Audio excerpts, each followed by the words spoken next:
Good evening. Wow, it's the first time we do in Kalabhumi.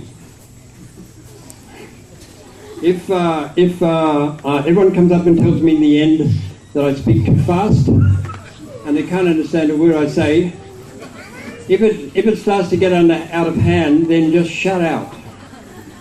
Just say what? Yeah, that's it. All right.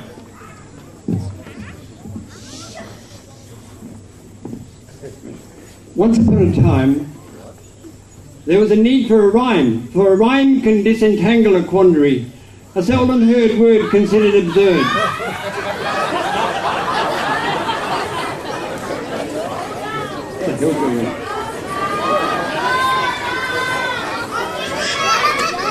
Once upon a time, there was a need for a rhyme can disentangle a quandary. A seldom heard word considered absurd. In this case, the word is Malarkey. Malarkey, according to my old friend B, has a meaning both foul and full, and although not found as such in any dictionary, is the excrement of a bull.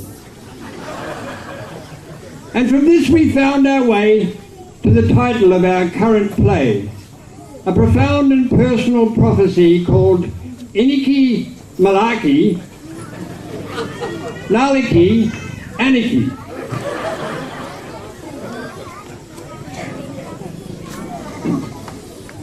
In the ultimate theatre of the silent mind, there's a preeminent spring that needs to unwind. It's not just any old tale waiting to be told, it's a deep hidden truth that needs to unfold. Like a mesmerized myth in a candlelit crypt, through the oracle's whisper the secret is slipped. Like a simple rain splashing on a blank page, the interactment of thoughts makes life into a stage. Fueled by the fervent forest of the imagination, the mind furrows fear by exaggeration, and then finally finds a way to interpolate whatever gets served up on its plate. Puts the ball in the court of reality's muse, that only just gets by on the weak excuse that the fallacy of fantasy will be finally found when the mythical spring is exhausted and unwound. And so the Miraculous Theatre Company would like to unfalteringly state that Iniki Malarkey clearly abounds, and that Nalaki Anarchy is as good as it sounds.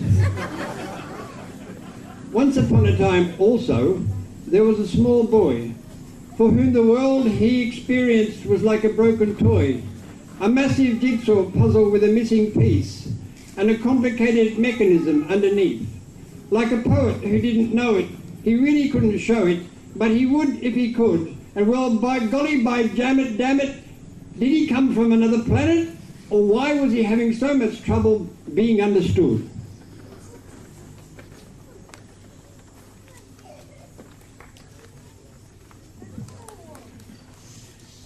No one would have believed in the first years of the 21st century that this world would see the quiet and ignominious death of the superhero.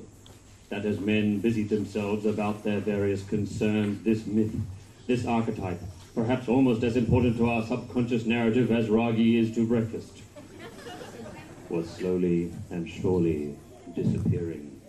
With infinite complacency, men and women went to and fro over this globe about their little affairs, serene in their assurance of their empire over matter and belief, while all along the gods were fading from their lives.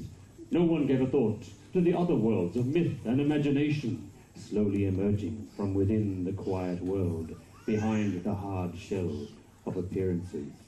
It is curious to recall some of the mental habits of those departed days, as most material men and women fancied there might be others out there, somewhere performing random acts of kindness, somehow, but surely there, yet across the gulf of imagined reality, the superheroes slowly and surely began to find excuses, not